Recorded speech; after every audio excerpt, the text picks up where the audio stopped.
Soy Luis Hernández Palacios, actualmente procurador agrario del gobierno de la Cuarta Transformación. Son elementos que hunden sus raíces en antecedentes familiares.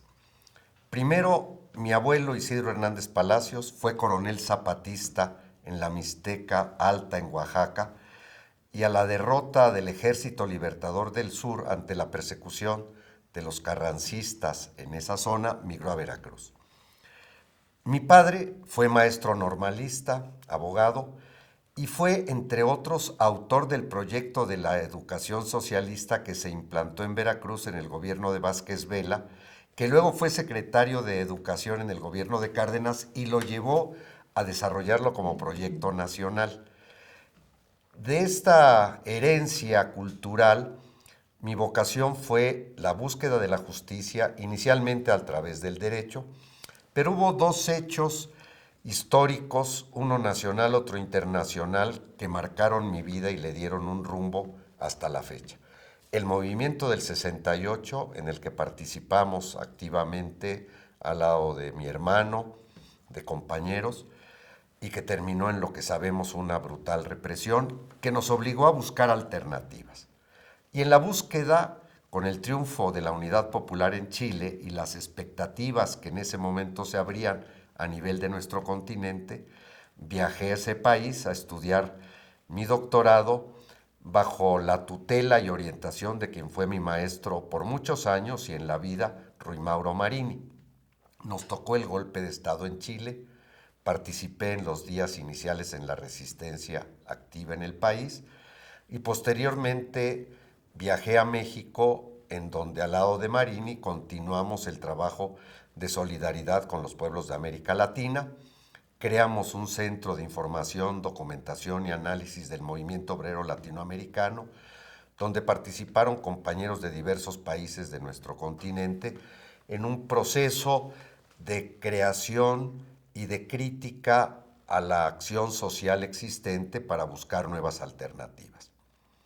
Dediqué 25 años de mi vida en ese marco a las actividades académicas y posteriormente empecé a tener convocatorias a participar en algunas actividades de gobierno, hasta que por circunstancias, porque la vida está llena de circunstancias y la política más, un maestro mío llegó a ser procurador agrario en 1995 y me invitó a colaborar con él y me designó coordinador de delegaciones de la Procuraduría. Con mis antecedentes me metí a la búsqueda de alternativas a lo que en ese momento dominaba, que era la reciente reforma a la que me referiré más adelante, de 1992, pero mi trabajo me permitió conocer toda la realidad agraria del país, los 32 estados, y profundizar el conocimiento del marco legal agrario. Con estas circunstancias, en 1998 fui invitado a ser magistrado agrario y lo fui hasta 2016, en que por discrepancias personales con el modelo de justicia agraria dominante, en ese momento me separé de los tribunales para reincorporarme a la Procuraduría. Pero en estos años, desde el 2000 hasta el 2017, participé en la construcción de los proyectos de nación de Andrés Manuel López Obrador. En 2000, en 2006, en 2013 y finalmente en 2017, al lado y bajo la dirección y coordinación de María Luisa Albores, otros compañeros, y de ello se me encargó, por mi experiencia, el trabajo de proyecto de nación en materia territorial y agraria. Y de eso devino la invitación a ser procurador agrario del país para responder a enormes retos que este sector y esta dependencia tienen para superar los lastres terribles, la pedacería social que dejó el neoliberalismo. Quisiera primero darle la relevancia y visibilidad a lo que es lo agrario en México, porque uno de los encargos sólidos del neoliberalismo fue desaparecerlo, hacerlo invisible e irrelevante. La tercera transformación que tuvo el país como bandera y divisa llevó el reparto de tierra. Un pueblo sin tierra y sin libertad, es clásico decirlo, usa la Revolución Mexicana. Y por eso el reparto de tierras fue la gran empresa de la tercera transformación, sobre todo de 1915 a 1970. Y en ese proceso se distribuyó a los núcleos agrarios el 51% del territorio nacional, en donde se encuentran concentradas las mayores riquezas forestales, acuícolas, silvícolas, de colindancia con el litoral marítimo terrestre de nuestro país y con las dos fronteras. Durante la primera mitad del siglo XX, este sector agrario contribuyó con la producción de alimentos y materias primas que a su vez posibilitaron el desarrollo industrial y urbano del país. Pero los requerimientos que se tenían para desarrollar este sector llevaron a que hubiera un congelamiento del valor y de los precios de los productos agrícolas que fue llevando a una postración y postergación a lo agrario. Ya los síntomas de una crisis agrícola se presentaron en finales de los 60, 1971, el famoso año de la Tonía, por la caída drástica del producto agropecuario en México.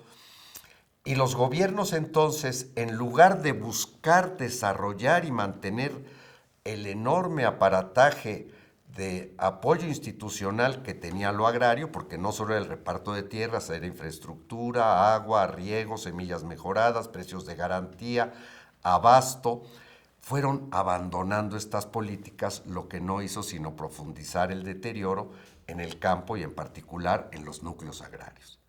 Finalmente el neoliberalismo decidió que era el momento de concluir y si era posible llevar hacia atrás la reforma agraria. Y esa fue la reforma de 1992, se canceló el reparto agrario, se mercantilizó la tierra, que antes era inenajenable, imprescriptible, para dar oportunidad a que se desamortizara pasando a manos privadas, cosa que no ha ocurrido en definitiva por la tosudez y visión de los propios integrantes de los núcleos agrarios. Y bajo esta condición, para compensar la pérdida que se tenía por los núcleos agrarios, se crearon los tribunales agrarios como órganos especializados de impartición de justicia que retomaba la vieja bandera de nuestro general Emiliano Zapata de que existieran estos órganos distintos a la justicia civilista que había imperado sobre todo en el porfiriato. Si había tribunales, había que haber quien les procurara justicia. Y en la reforma de 92 se creó la Procuraduría Agraria como un organismo de servicio social en favor de los campesinos en general y de los ejidos, comunidades, ejidatarios, comuneros y en general quienes viven al interior de los núcleos agrarios. Esta institución da asesoría, orientación. En el caso de que haya un conflicto, propone la conciliación y puede llevarla adelante. O si no hay conciliación, representar a quien siente el reclamo de un derecho como una exigencia fundamental, representarlo en juicio agrario o representar a la contraparte. Hay una tesis que establece que la Procuraduría, con dos abogados distintos, no comete prevaricato defendiendo a las dos partes en un juicio. Y además, bajo la orientación de la reforma de 92, en donde la certificación de los derechos individuales se estableció como una condición de dar seguridad jurídica y certeza documental, es decir, que se le asigne una superficie de tierra a cada ejidatario y comunero y tenga su documento que lo acredite, pues esto en realidad encubría que era la antesala y la precondición para que los núcleos adoptaran el dominio pleno, que es la fórmula para que las tierras puedan pasar al mercado privado y al derecho civil. Entonces la Procuraduría tuvo el encargo de llevar este proceso de regularización y certificación bajo esta orientación que no podemos negar su importancia, aunque su objetivo terminara siendo otro que no concluyó como se quería, que era el proceso de certificación de derechos en los núcleos. Ese gran proyecto llevó a cabo que entre 1992 y 2002 se certificó el 96% de los núcleos agrarios del país, que supondría ya tener una base de certeza documental, de reconocimiento de los titulares de derecho, y que algún teórico de ese proyecto llegó a llamar la segunda reforma agraria. La Procuraduría sigue manteniendo las tareas de apoyo a la regularización en la tenencia de la tierra, pero además tiene otra función muy importante, que es apoyar la organización agraria interna, primero en términos sociales, a lo cual me referiré más adelante en detalle, como base para la organización productiva. La función de la Procuraduría termina en el umbral de poner a los núcleos en las condiciones de acceder a los programas, proyectos productivos, la mayor parte de los cuales están en SADER para proporcionar los recursos necesarios para que a través de ellos pueda fomentarse la elevación de la producción y la productividad en el campo, aunque no todos los núcleos agrarios tienen vocación agropecuaria, solamente el 70%.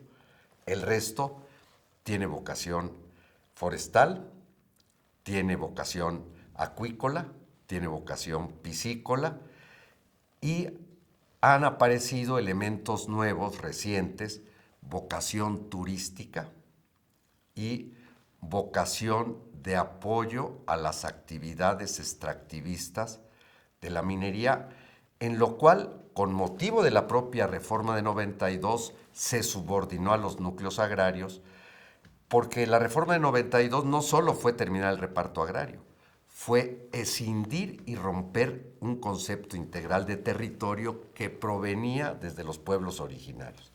La tierra quedó establecida como la superficie solamente, el agua quedó aparte, regulada por la Ley Nacional de Aguas, el bosque, la selva y la biodiversidad más adelante por la Ley Forestal, y los bienes del subsuelo por la Ley Minera, y luego las mal llamadas reformas estructurales, en donde la superficie de los ejidos estará subordinada a los requerimientos de explotación del subsuelo para que sobre ellos se establezcan servidumbres de paso u ocupaciones superficiales para la transformación de los minerales del subsuelo a unos precios que no tienen ningún punto de comparación con el valor que se extrae del subsuelo y la afectación al suelo.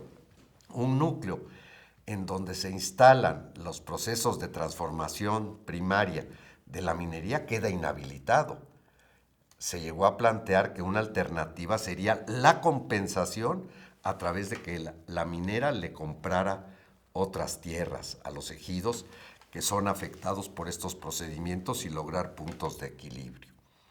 Entonces, este elemento de poder garantizar la defensa de los núcleos a partir de su organización para integrarse a diversos proyectos productivos es otra más de las atribuciones de la Procuraduría Agraria. Agrarios. Perdón. Sí, no está. Es lo que me interesa a mí mucho, distinguir lo agrícola de lo agrario. Lo agrario da razón, da cuenta de un conjunto de relaciones sociales, económicas, culturales, ambientales, establecidas en un elemento jurídico definido por una forma de propiedad que es la propiedad social. Es una propiedad colectiva sobre la tierra, que es un proceso inédito que se llevó el proceso de 70 años, como mencioné, con la extensión territorial. No hay otro igual en el mundo.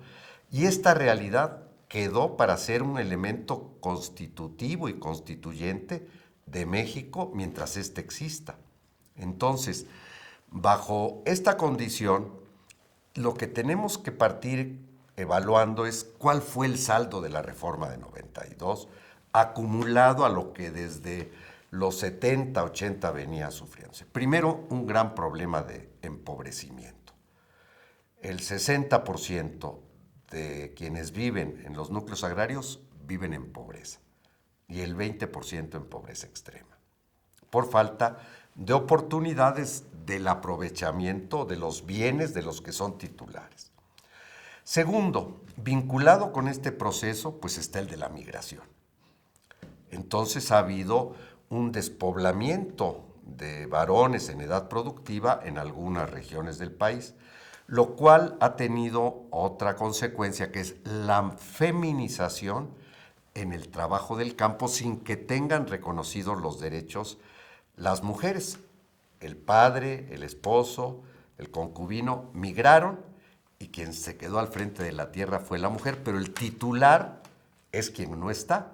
Y entonces ella no puede acceder ni a todos los programas, pero menos participar en el órgano colectivo de decisión que es la Asamblea. Un cuarto fenómeno es el envejecimiento. Un tercio de quienes son titulares de derechos son mayores de 65 años en los núcleos y este tercio o no participa ya en las tareas productivas, lo hace un familiar joven, si no es que renta la tierra, pero menos participa en la asamblea. Entonces, estos elementos han constituido en un debilitamiento de la vida social que rompió con el sentido de que fuera una propiedad social participativa por quienes la integran, lo cual ha tenido como consecuencia la redición de otros fenómenos. Durante el periodo de la tercera transformación, después del general Cárdenas, pues el reparto de tierras dio lugar a nuevos cacicazgos, al control político, a la subordinación. Y estos elementos se reeditaron con el paso del tiempo bajo nuevas fórmulas, unidos además a una sobredimensión del patriarcado. Estos elementos entonces generaron también una crisis en la fortaleza social de los núcleos agrarios. Aquí es muy importante hacer una mención en relación a la precisión de tu pregunta del rezago. Lo que tenemos en el campo mexicano es un rezago social, porque cuando se habla de rezago agrario, son aquellos expedientes de solicitudes de tierras elaborados por campesinos que carecían de ella y que no se resolvieron. Eso quedó, ese es técnica y jurídicamente el rezago agrario. Pero el sector agrario vive de manera general, no es dominante en todo el territorio nacional, los problemas de un rezago social. Ese es el primer reto y enmarcado en la condición no liberal de hacer invisible la realidad agraria, porque su pretensión era llevarlo más rápido a la privatización, la concepción de que los núcleos agrarios era una propiedad en manos muertas, igual que la que tenía la Iglesia en el siglo XIX. Y de ahí que el objetivo nuestro haya sido, en primer lugar, hacer visible la realidad agraria del país, darle la relevancia que tiene y buscar superar esta tremenda paradoja muy lamentable que tenemos, que los dueños del territorio con mayor riqueza vivan en la mayor pobreza. Y esto requiere de un conjunto de acciones a efecto de que esta transformación, cuarta transformación, pueda llevarse adelante. Lo primero que nos propusimos es impulsar como elemento central el desarrollo social y sustentable de los núcleos agrarios.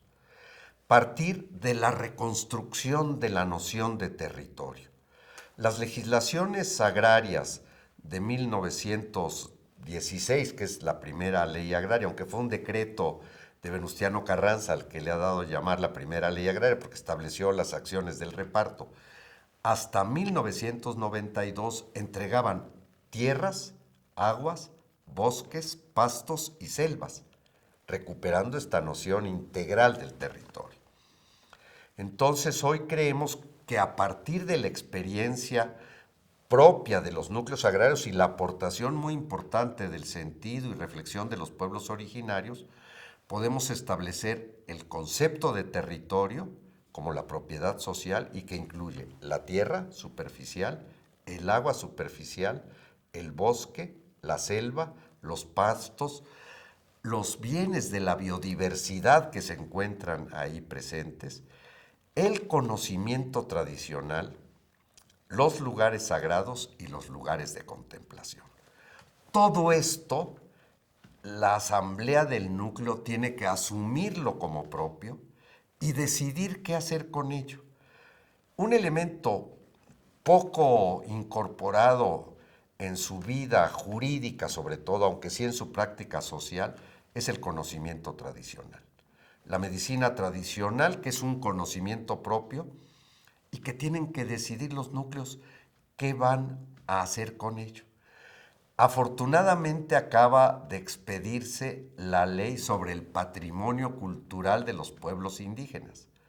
Bajo un principio jurídico de que lo más avanzado para un grupo puede ser extendido a los otros, creemos que este derecho de lo que se denomina el patrimonio material e inmaterial, el conocimiento, pueden apropiarse los núcleos y decir no solamente qué van a hacer con el agua que tienen superficialmente, con el bosque, cómo lo aprovechan y lo mantienen y lo cultivan, con los bienes de la biodiversidad, sino también con su conocimiento, la medicina tradicional, cómo ellos la reconocen. Y ahora va a existir un sistema de registro para que no se lo roben, para que no llegue una farmacéutica, como ya ocurrió con el barbasco, lo registre y a partir de ello pueda ejercer un cobro a todos los que lo utilicen. Entonces, igual con el tema indígena de los diseños, no solo textiles, sino todo lo cultural que empezó a serles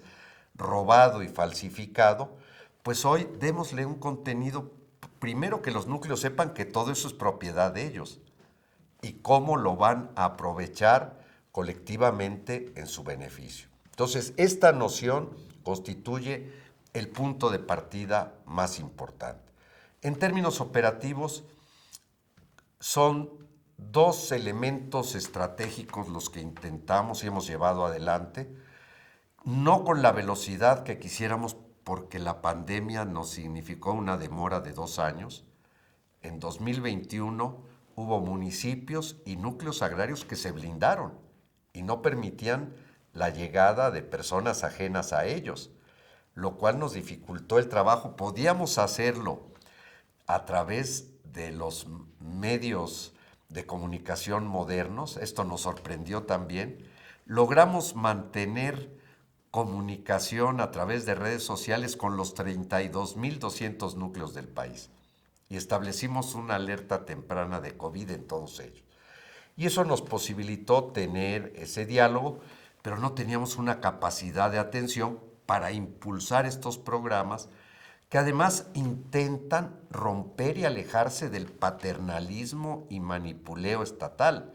Nosotros lo que queremos es impulsar para que ellos sean quienes se apropien de sus decisiones, de la construcción de su propia cosmovisión y de su reglamentación interna. Entonces, estas dos acciones estratégicas son actualizar los padrones, que no es otra cosa que la lista de miembros de un núcleo con derecho sobre la tierra y a participar en las asambleas y elegir y ser elegidos para revitalizarlo y rejuvenecerlo.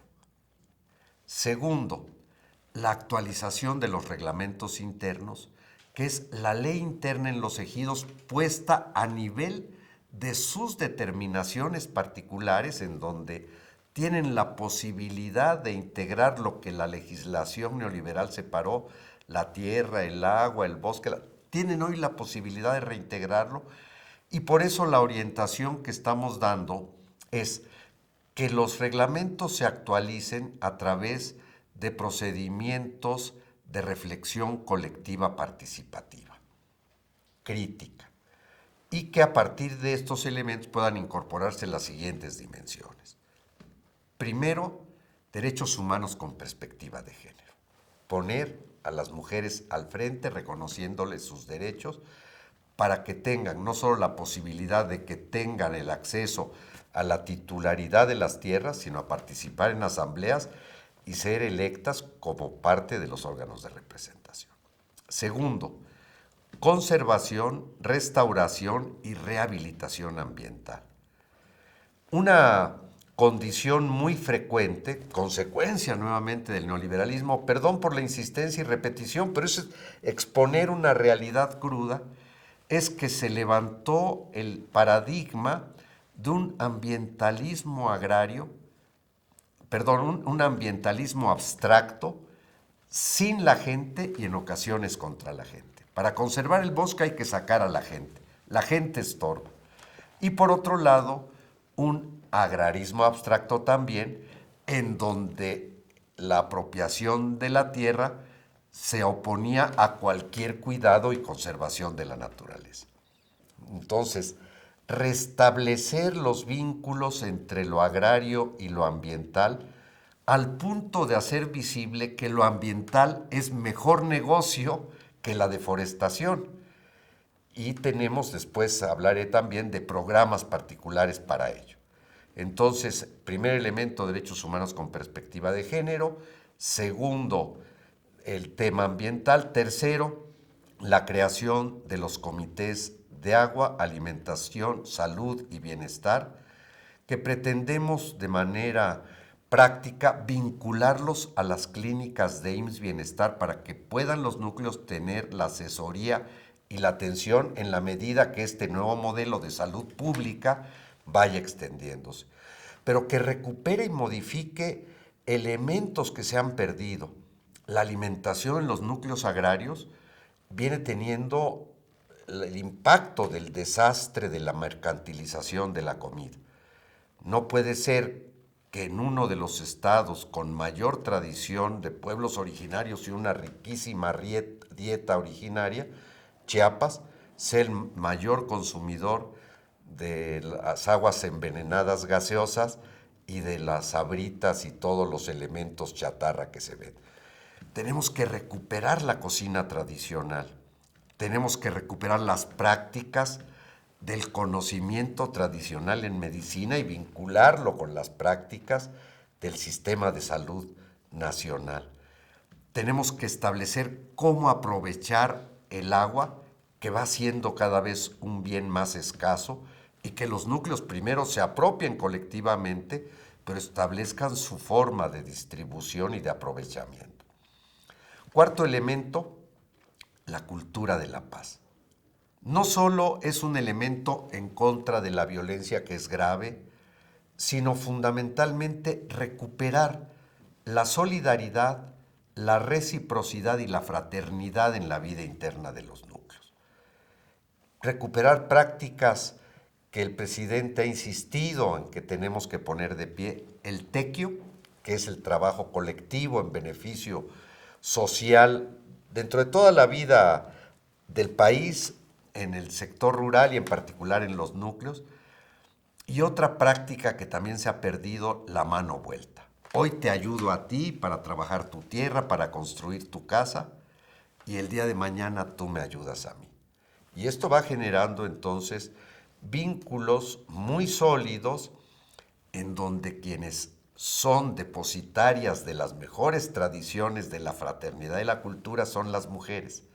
Por eso la importancia de ponerlas al frente, porque son en la práctica el elemento promotor de la paz, entendida no solo como la ausencia de violencia, sino como elemento de transformación activa de la vida social.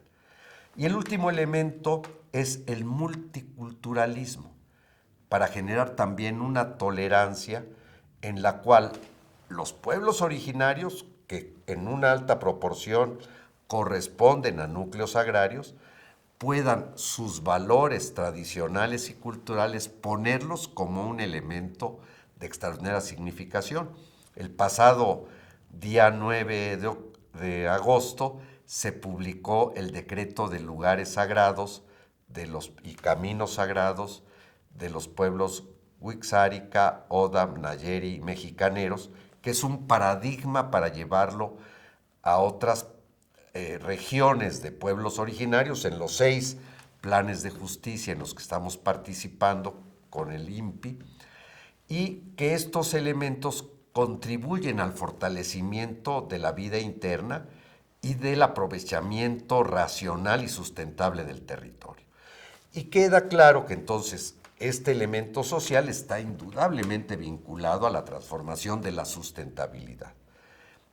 ¿Qué acciones particulares impulsamos en ello? Primero, la incorporación de los núcleos en las áreas naturales protegidas decretadas por el Estado, donde habían estado ausentes. Se les imponían a tal punto que existe la falsa conciencia en los núcleos agrarios que un área natural protegida es una expropiación, cuando en el mejor de los casos es una limitación al uso y al aprovechamiento. Entonces es ahora decirles, tú vas a decir, dentro de estas limitaciones de conservación de flora y de fauna, qué es lo que quieres hacer. Porque esa conservación te puede significar que tú participes y recibas una compensación económica por conservar y por restaurar. Que participen los núcleos en los comités de administración y los programas de manejo de las áreas naturales. Todavía el sector ambiental, ya no en la parte formal institucional, pero todavía en algunas áreas de consejos están dominadas por el neoliberalismo, que chocan con esta visión de que ahora van a ser los núcleos los que digan cómo conservar. No, pero si esto requiere un conocimiento técnico. Ellos tienen la experiencia de 6,000 años de estar en sus territorios, lo saben mejor que tú que llegas con un doctorado de Harvard. Y el segundo elemento es que más allá de las acciones de gobierno, sean los propios núcleos agrarios quienes decidan la dedicación voluntaria de áreas dedicadas a la conservación. En ello llevamos más de 10,000 hectáreas aportadas por núcleos agrarios con esta conciencia, con esta decisión, pero que enseguida se ven beneficiados con programas de apoyo de CONAFOR y de CONAM para realizar esta conservación. Pero por eso la Asamblea se vincula con este proyecto, porque la Asamblea decide quiénes, cómo, cuándo y cuánto recibirán quienes participen en ello. Y se hace de una manera ordenada y en la cual esta participación social termina teniendo beneficios individuales, transparentes, claros y precisos. El tercer elemento de participar en la sustentabilidad es la incorporación de los núcleos agrarios en los grandes proyectos del gobierno de la Cuarta Transformación. Nosotros hemos trabajado para lograr el acuerdo de incorporación de los núcleos agrarios 177 en la construcción de este extraordinario proyecto que es el Tren Maya, que tiene 1,554 kilómetros, toda la vuelta a la península de Yucatán, y en lo cual todas las asambleas aceptaron entregar el derecho de vía a cambio de una compensación, pero además el compromiso de la conservación en lo que son los elementos de la naturaleza en los cuales ellos tienen participación y son propietarios.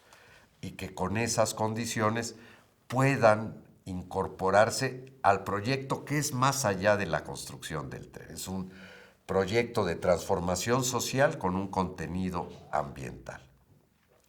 Participamos también en los planes de justicia bajo la conducción del Instituto Nacional de los Pueblos Indígenas, ya los mencionaba. Empezamos con los yaquis, a los cuales se les devolvieron cerca de 30,000 hectáreas por un decreto del presidente López Obrador, emulando el decreto que en 1939 emitió Lázaro Cárdenas, que es inédito en la vida del país y tal vez en el mundo, porque dijo Cárdenas, este no es un decreto agrario.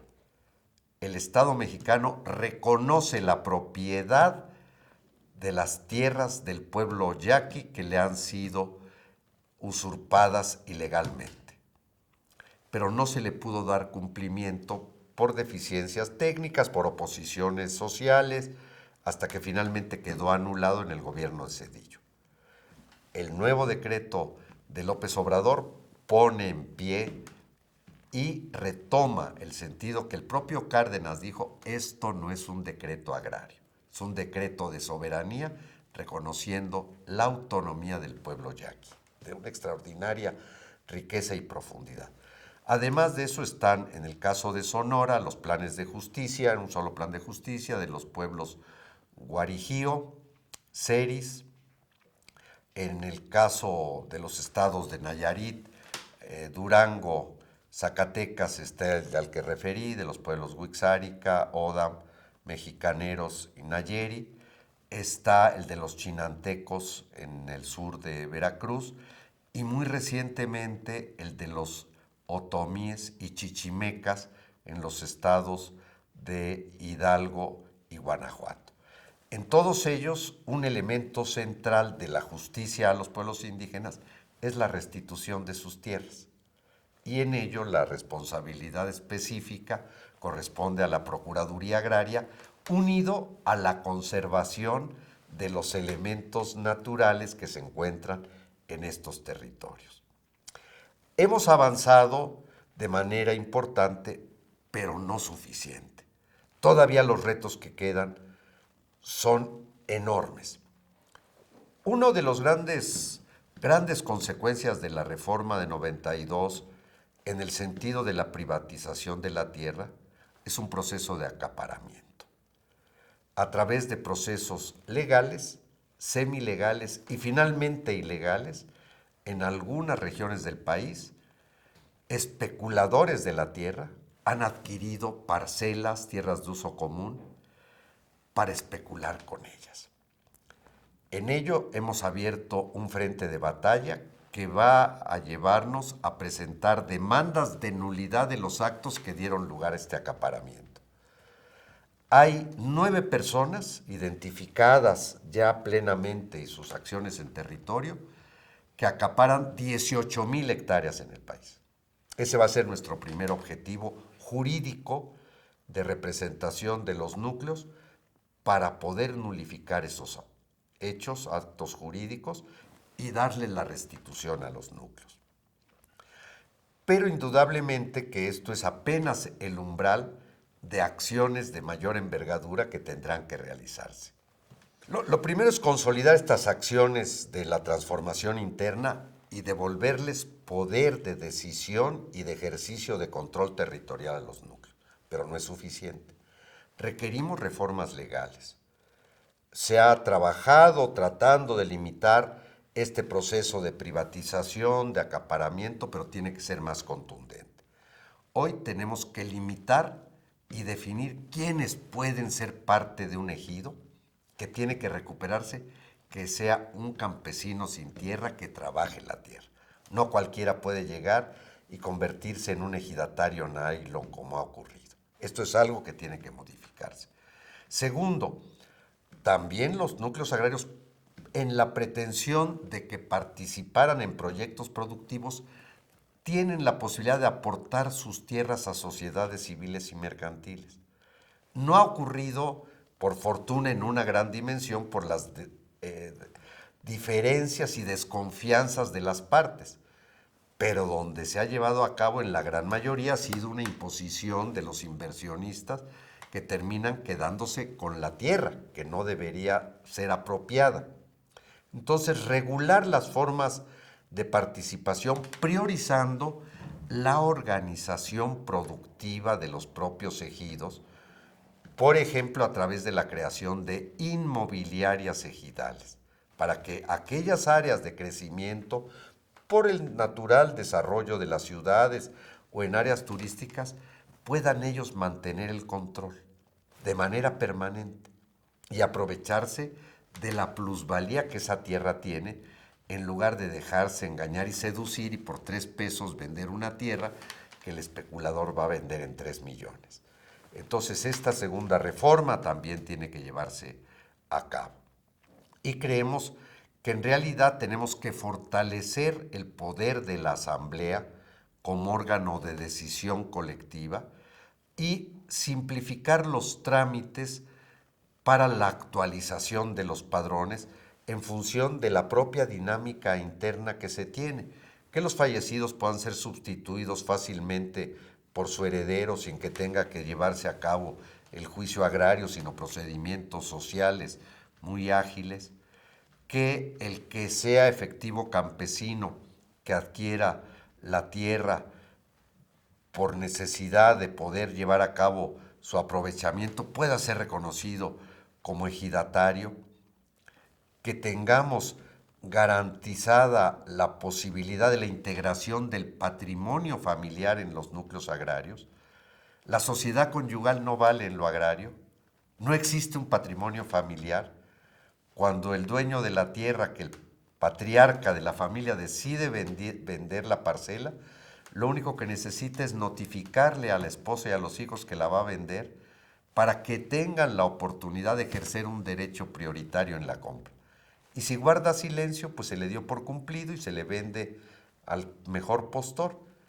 ¿Dónde queda la familia campesina en relación al aprovechamiento de la tierra? Esta es otra reforma necesaria de manera muy importante. Y el otro elemento está vinculado con la sucesión agraria. Para no pulverizar la tierra, la ley agraria dice que será un solo heredero el que lleve la sucesión del titular de un derecho al momento de su fallecimiento. Y se ha entendido que incluye las dos dimensiones del derecho agrario, el derecho real sobre la tierra y el derecho personal a ser reconocido como ejidatario y participar en la asamblea. Pero ¿qué pasa cuando el ejidatario tiene 6, 7 o más hijos? Solo uno heredaría y esto ha sido motivo de conflictos agudos que rompen la unidad familiar. Tiene que buscarse una solución armónica con no pulverizar la tierra, con no pulverizar el derecho a participar en las asambleas y buscar mecanismos compensatorios que permitan que la vida de las familias esté vinculada al ejercicio de los derechos de manera familiar. Es otro elemento de manera significativa de reformas. Hay un gran debate del tamaño que las reformas tendrían que llevar. Al inicio de este sexenio se pusieron sobre la mesa dos iniciativas de ley. Fuimos convocados a participar y propusimos que se llevaran a cabo foros regionales para recoger en torno a las dos iniciativas opiniones y arribar, como en todo proceso de contradicción entre dos proyectos, pues a una mejor solución integrativa. No hubo la voluntad y la condición de hacerlo, incluso de quienes formularon las iniciativas, dos senadores muy notables, y al final querían buscar una solución de compromiso para hacer avanzar, pero ya no había la disposición de los órganos legislativos para ocuparse del tema. Creemos que en lo inmediato bastaría con unas reformas remediales de emergencia que podrían formularse al inicio del próximo gobierno y trabajar en un proyecto de mediano plazo de una reforma más amplia a la ley agraria. Y el segundo punto, de manera muy significativa, es una reforma institucional. El Departamento de Asuntos Agrarios fue el primer encargado de ser la dependencia que llevó a cabo el reparto de tierras, pero la organización productiva y la organización social de los núcleos agrarios hasta 1971, en que se expidió la Ley Federal de Reforma Agraria y consecuentemente se creó la Secretaría de Reforma Agraria, un gran instrumento administrativo que fue el último respiro de los gobiernos de la Revolución Mexicana, el último aliento de la tercera transformación, ya muy escuálida y debilitada en otros lados, para buscar una respuesta. Y ante su falta de eficacia y su decaimiento político, con la reforma de 92, la Secretaría de Reforma Agraria fue prácticamente una secretaría en extinción. Se llegó a hablar de una nueva institucionalidad agraria. Los tribunales agrarios, la Procuraduría Agraria, el Registro Agrario Nacional, que sustituirán todo el andamiaje administrativo anterior. El paquidermo de reforma agraria se tardó hasta 2013 en sucumbir, en que fue sustituido por la SEDATU, que integró las funciones de reforma agraria con las de Sedesol, responsable de la vivienda y desarrollo urbano. Y entonces quedó la Secretaría de Desarrollo Agrario, Territorial y Urbano en sus siglas, aunque en la práctica fue a la inversa. Desarrollo urbano, territorial y agrario. Y esta condición ha sido una limitante para que pueda existir un mecanismo de gobierno acorde con la importancia que el sector agrario tiene de manera práctica y debe adquirir de manera institucional. Creemos que tiene que crearse una Secretaría de Transformación Agraria que integre lo que tiene la actual SEDATU en materia agraria, que todavía atiende conflictos agrarios, elementos de resolver los temas del rezago que quedaron pendientes y, por otra parte, incorporar en una perspectiva novedosa a las dependencias que estamos integradas en el sector: Procuraduría Agraria, Registro Agrario Nacional, Fondo de Fomento Ejidal, y eventualmente otros, sin que esto signifique una burocratización, sino crear dependencias muy pertinentes, ágiles, limitadas, que tengan la posibilidad de poder establecer las orientaciones y acciones precisas para que esto pueda desarrollarse. Y finalmente, los tribunales agrarios, que han sido objeto de muchas críticas por diversas razones, llevarlos a que dependan del Consejo de la Judicatura Federal, porque hoy los tribunales son un órgano autónomo que responde ante sí, por sí y ante sí. No hay quien revise, salvo lo que es jurisdiccional directamente a través del amparo. En algunos casos, no todo requiere amparo. Hay otros que requieren un recurso interno, que son muy disminuidos y que tienen un aparato justo de el órgano superior extremadamente oneroso. Transformar los tribunales agrarios, crear 5 salas regionales de alzada, incrementar el número de tribunales unitarios para que esta justicia pronta, expedita, con una dimensión social, pueda llevarse de manera efectiva a la práctica, porque siguen los conflictos individuales y algunos, de manera significativa, colectivos presentes. Los conflictos individuales no se van a terminar, son consustanciales a la naturaleza de los derechos. Son problemas de límites entre las parcelas, son servidumbres de paso, y los colectivos pues son en relación a la relación de un núcleo con otro o con pequeños propietarios, problemas de límites, de invasiones. Esto tiene que mantenerse, tiene que resolverse en esta dimensión y con una característica muy importante.